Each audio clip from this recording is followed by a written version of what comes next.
Bonjour à toutes et bonjour à tous, bienvenue dans une nouvelle vidéo. Nous sommes aujourd'hui le 18 avril 2020. Cet article parle du discours d'Emmanuel Macron. Et un peu plus en profondeur, c'est un article qui est paru sur Mediapart. Donc qu'on l'aime ou qu'on le déteste, ce média est quand même à prendre pas forcément à la légère. Il sort quand même des choses très intéressantes. Avant de lire cet article, je vous invite à vous abonner à ma chaîne et à cliquer sur l'icône en forme de cloche. Alors, titre, surprenant rebondissement dans l'affaire de l'hydroxychloroquine. La surprise ne vient pas cette fois d'une nouvelle incartade du professeur Raoult, mais des autorités de l'APHM. Alors, je ne sais pas si j'arrive à trouver la date. Quand est-ce qu'il a été écrit? Le 18, samedi 18 avril, donc c'est aujourd'hui, c'est tout frais. C'est démoulé de ce matin. Et pourtant, cette surprenante nouvelle a rapidement disparu des fils d'information, noyée dans les commentaires de l'allocution présidentielle, un peu comme si la question des traitements possibles du Covid-19 n'intéressait personne. Il est vrai que la nouvelle avait de quoi surprendre. Le 14 avril au soir, on pouvait lire sur le fil d'infos de France Info que l'assistance publique des hôpitaux de Paris lançait une étude pour mettre au point un traitement préventif du Covid-19 à l'intention de ses soignants. Excellente idée que de protéger ceux qui sont tous les jours au contact de l'épidémie. Et si, en plus de ça, un traitement préventif prouvait son efficacité, nous en serions tous bénéficiaires. Une bonne nouvelle donc, qui aurait dû trouver un plus grand écho. J'aimerais savoir ce que les professionnels de santé en pensent, en fait, qu'on les prenne un peu pour des cobayes, on va dire. Après, peut-être qu'ils sont d'accord, hein, ça, je rentre pas dans tout ça. Sauf que, sauf que, ce qui va être testé par l'APHP en traitement préventif pour ses soignants, c'est les traitements pratiqués à Marseille par le démoniaque professeur Raoult et ses affidés.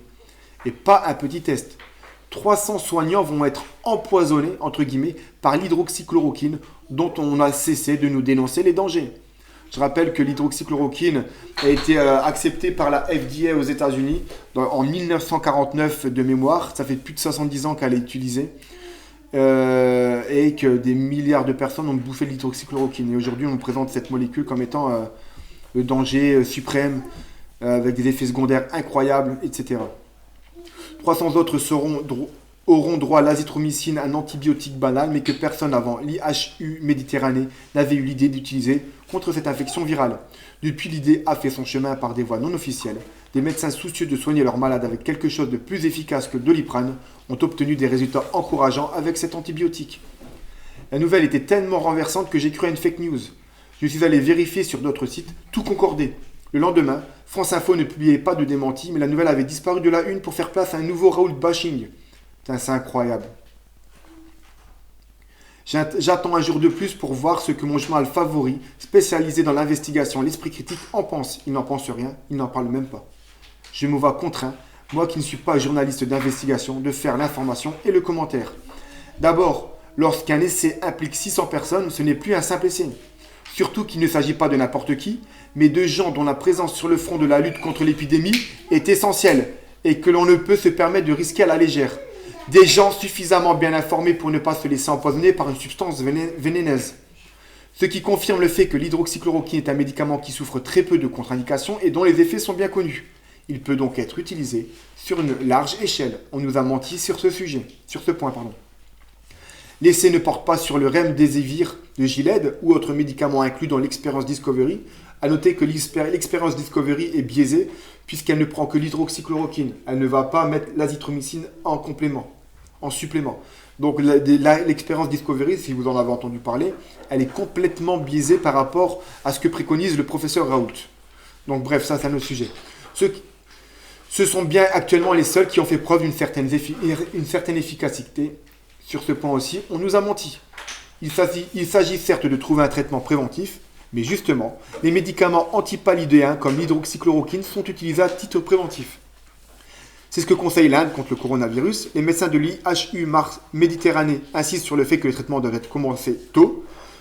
Et or, on sait maintenant que le virus peut être présent et contagieux avant tout symptôme. Et une étude in vitro prouve l'efficacité plus grande du médicament s'il est pris avant l'arrivée du virus. Moi, il y a un truc qui m'a particulièrement marqué dans l'allocution du président de la République Macron, c'est le fait qu'ils disent que ceux qui étaient asymptomatiques, qui n'avaient pas de symptômes, ça ne servait à rien qu'on les teste.